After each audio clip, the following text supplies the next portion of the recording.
Hi, Brother Asa here again. Let me explain a little bit about who I am before I begin, for those of you who are not familiar with me. I'm a representative of the website lightworkersunified.org. I'm basically a starseed, a galactic being who's here to fulfill a mission that I've agreed to do. I'm recomprising a master teacher position that I have held through many lifetimes, and again in this lifetime I'm here to do teaching. The teaching I'll be doing, of course, is to try to help awaken and to bring people into the knowledge of what they need to do to be able to ascend back to their home dimension from which they came, or to stay with the planet as it shifts into the next dimension for existence here on this planet. And that brings me to the subject matter that I'd like to talk about today, which is something to do with both our planet, which is Terra, and Terra's consciousness, which we refer to as Gaia. The planet itself can be considered to be very much like our own physical carbon-based bodies, our vehicles, if you will, that we use while we're here to be able to fully experience emotions and feelings.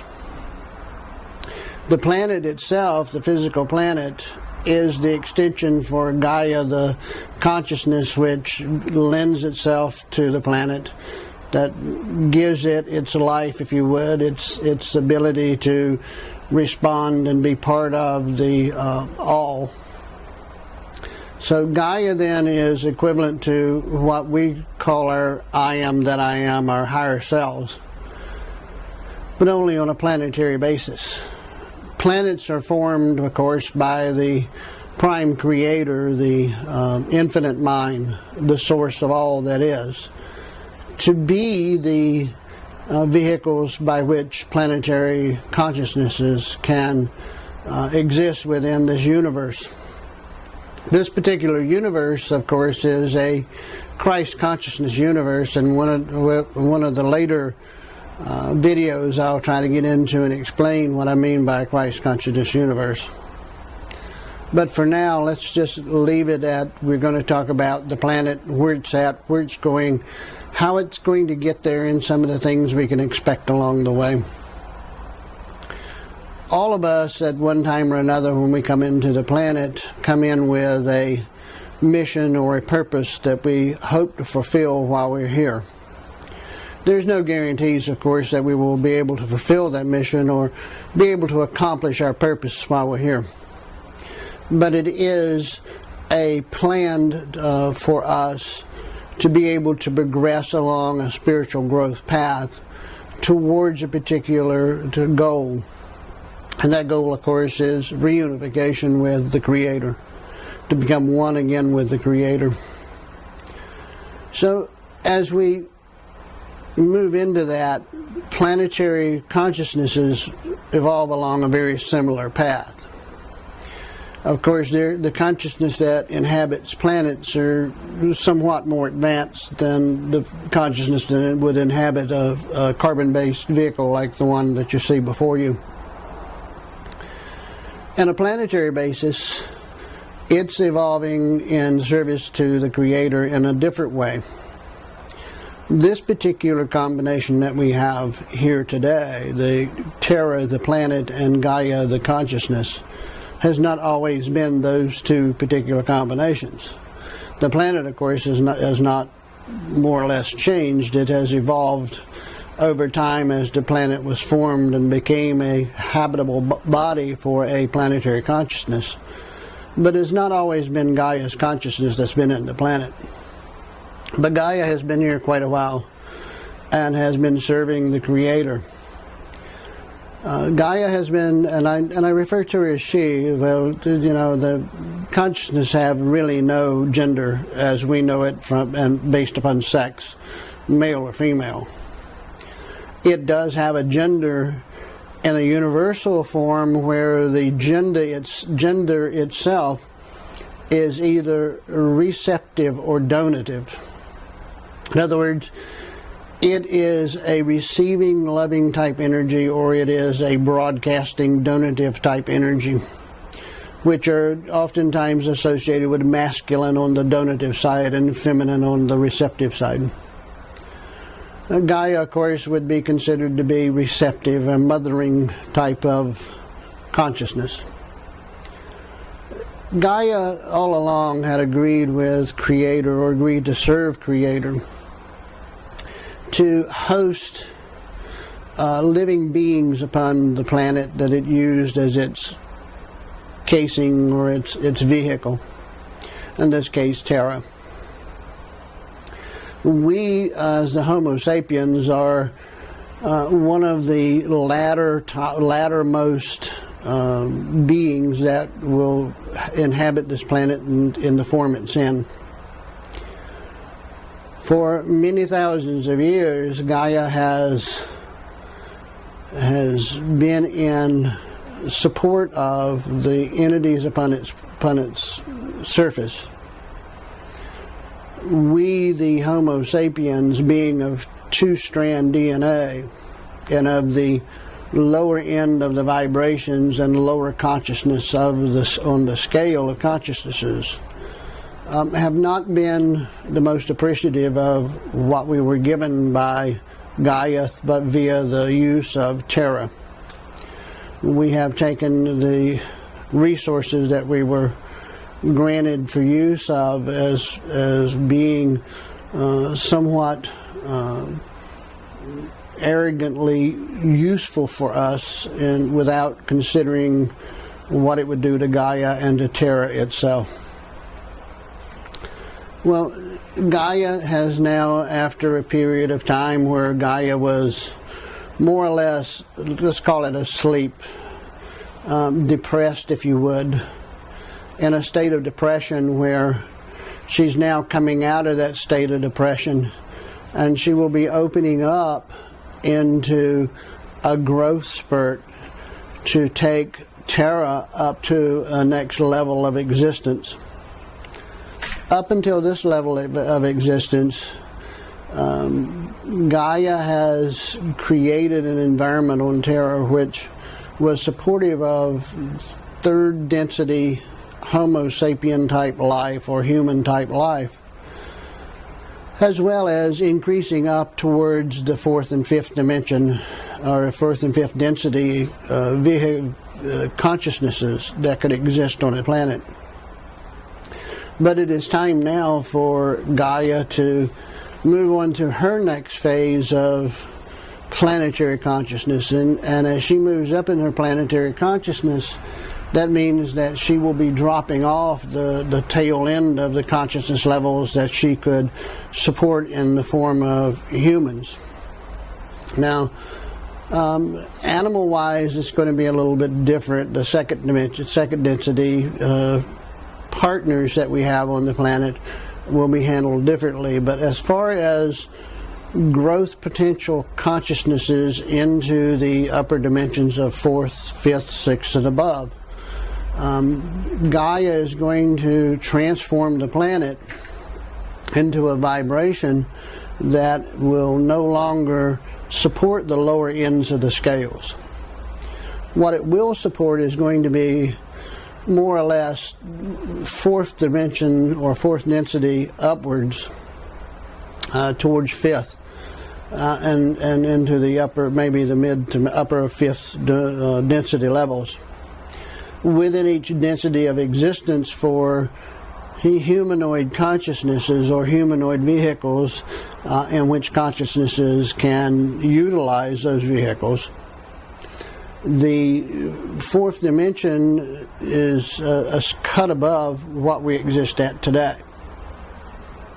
In the fourth dimension, it is based on a group mentality, if you will, a group consciousness that is focused around unconditional forgiveness, unconditional love, compassion, harmlessness, caring, empathy, so on and so forth. Whereas those emotions such as greed and selfishness and those kinds of lower density emotions and feelings will no longer be compatible with the vibrations of the planet. Gaia will be increasing physically the vibrations of the planet. We see that already in the increasing of the Schumann resonance from about 7 hertz on up to about almost around 13 now, and probably getting close to 14. Well, it's pretty much doubled already from where it started increasing from. So we're looking at almost a doubling of the Schumann resonance, or the frequency of the planet, or the heartbeat of the planet is increased almost twice, twofold. And along with that kind of increases, there's going to be some other increases as well. If you're going to have a existence on the planet for humanoid bodies, humanoid living that is based on the conditions of unconditional forgiveness, unconditional love, those kinds of things, then you have to consider that the planet itself is going to have to evolve around to where those that are here won't have to struggle as much to sustain themselves.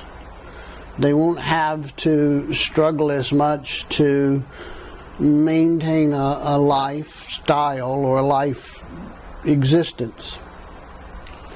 Because if you were continually bogged down in that, you would not be able to comfortably seat yourself within an existence where you can practice the unconditional forgiveness, the unconditional love. You can't practice the things that manifest in the fourth density society type environment if you're too constantly worried about what's happening around the world, or what's happening with your neighbor, or what's happening here, or what's happening there. Now, true, to get to 4D to begin with, you're going to have to detach and lose a lot of that concerns before you can get there. That's one of the things that you must be working on right now if you intend to stay with the planet into 4D. And that is to learn to master your emotions, master your feelings, and detach from all of the 3D stuff that you're going to have to know is going to have to go away. But in that transition to make Terra into a planet that's going to be supportive of this kind of societal consciousness or societal existence, Gaia is going to have to physically change the planet. The climate itself will have to change to at least to a band of existence within the planet where it will be much more moderate in temperature, where there won't be as rough extremes between the heat and the cold. You're going to find more like a subtropical type arrangement than we do have today. It's going to have to be that way if we're going to be able to genuinely, comfortably seat ourselves into 4D. So for that to happen, there's going to be some physical changes to the planet. And we'll get into some of those physical changes maybe in another video sometime, with what's going to accompany the shift to 4D. Some of the physical changes that we could expect based upon the probabilities of them happening according to the Akashic records. Of course, nothing in the Akashic records is set in concrete per se, except for if you're familiar with the BBC series Doctor Who, Doctor Who would often sometimes explain in the series that there are certain set points along paths of evolution or timelines that cannot be changed. Those set points are events and things that must take place on that timeline, and those events cannot be altered or cannot be changed.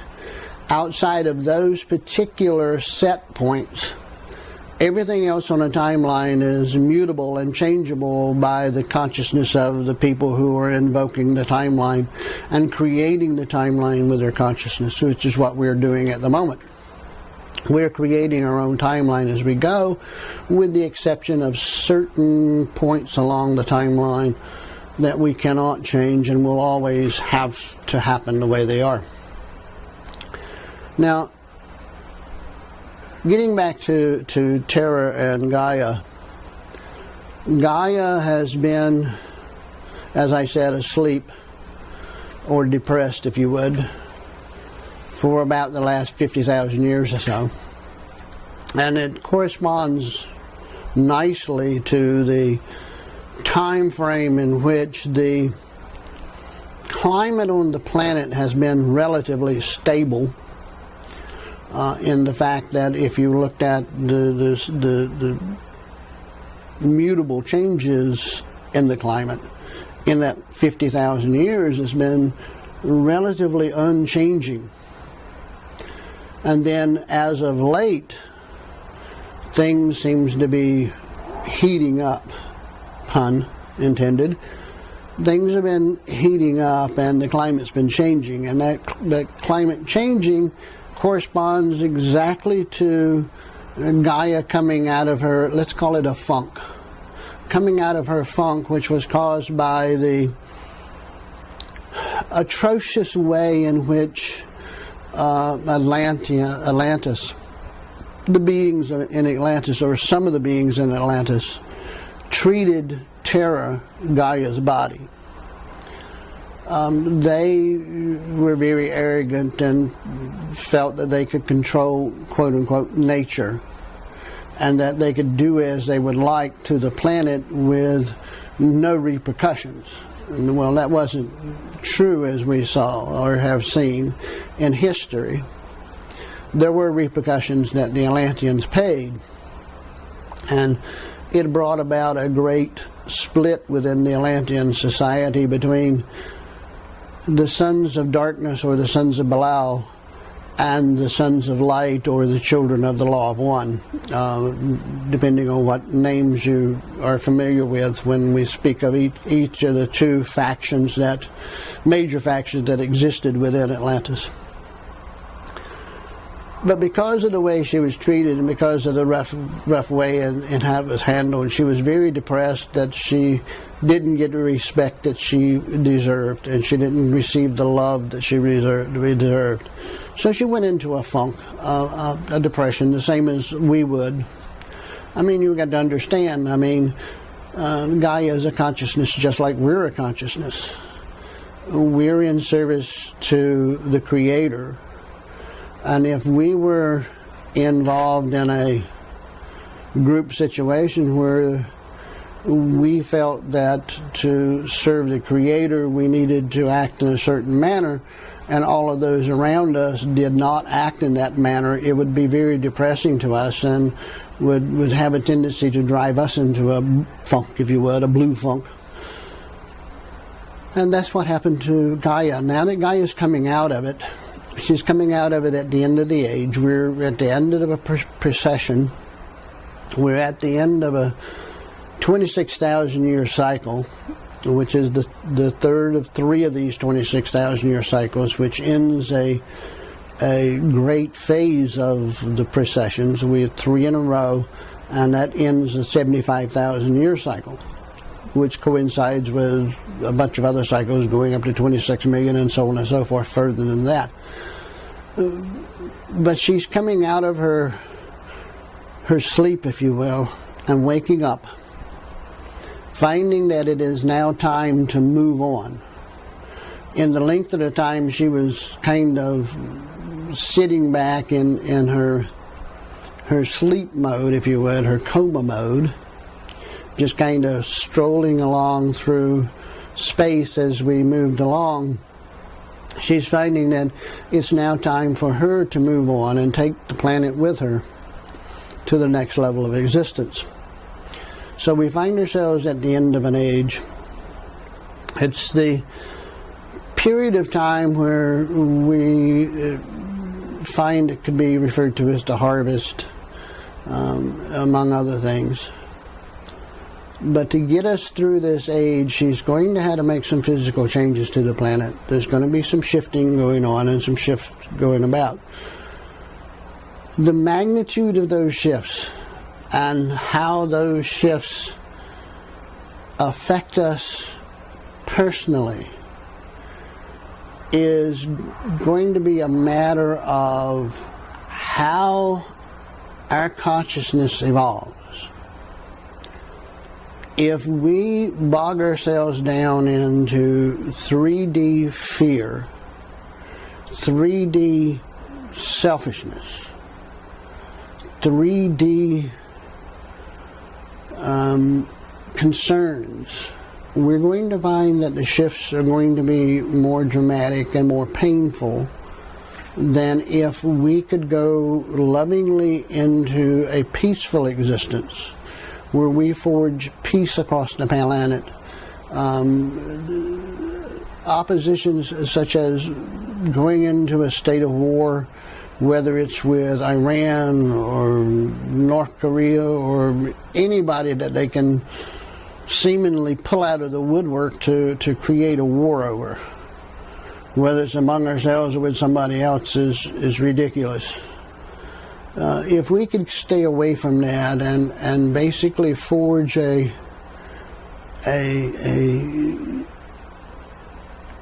attitude of peace on the planet. In other words, we find that through pressure of society, Israel is pressured into finding a peaceful resolution to the problems it has. From the pressure of the global society as a whole forces a peaceful resolution to the things going on in Syria, to recognizing the actions of Iran are typical of someone who feels threatened. If you feel like you are threatened by others in the global community, you're going to seek some way of reinforcing your feeling of lowering the threat emotion within you, that fear within you, the fear that you are being subjected to a position where you are not in control. You could be harmed greatly without you finding some way in which to either make the fulfillment of the threat less likely, or the position where, as they say, you have to think twice before you carry out the threat. So what we're seeing is a nation that's been backed into a corner by the world itself, reacting as anyone would react. If you were placed in the same position, you'd react the same way. The thing we have to get across to our governments is that we don't want this. This is not what we want. This is not what we're going to tolerate. We're not going to accept you making war on anyone.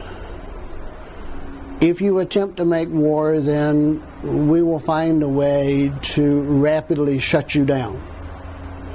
And here in the United States, we have a lot of non-violent ways and means in which we can make the government do what it is we, the people, want them to do. We can definitely force the government to back down. So what we're seeing coming about on the planet is we're seeing two things. We're seeing a source of political power, desire for control over others, forcing the planet on a path towards negativity, towards war, towards hostilities, towards distrustfulness of others, forcing us towards a them and us attitude. On the other hand, I'm seeing a physical preparations by Gaia to get ready to make some physical changes to the planet to make it hospitable for those of us who are going to accompany it into the fourth dimension.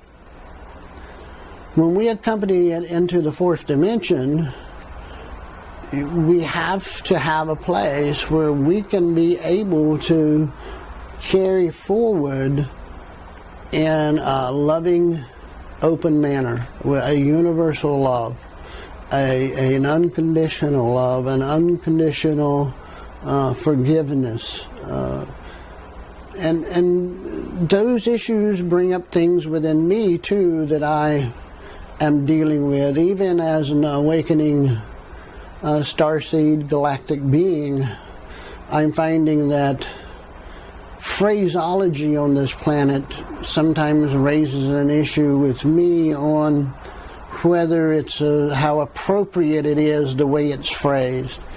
And I'm going to do, I think, a video within the next week or so dealing with the issues about unconditional love and unconditional forgiveness, and it will be based around the concept or the feeling that is raised or created by the term unconditional. And when I do that, then perhaps you will see what I'm saying, that I'm somewhat conflicted when it comes to using that term of unconditional. I oftentimes don't use unconditional. I use unselfish love, unselfish forgiveness, instead of the word unconditional. And that I will explain in more detail later, perhaps. But for today's issue was about the getting it straight in everyone's mind that we have Gaia, who is the consciousness of the planet. We have the planet itself, which is Terra. Terra is the same as the physical body you see sitting here in front of you that you're viewing. This carbon-based entity that I use for the fullest and best experiencing of emotions and feelings. It is, for lack of a better term, controlled by, or utilized by, perhaps is a better term. It is utilized by a consciousness which is part of Creator, a fragment of that broad oneness that is all of the consciousness of the universe. A fragment of it is utilizing this body to gain those experiences of emotions and feelings.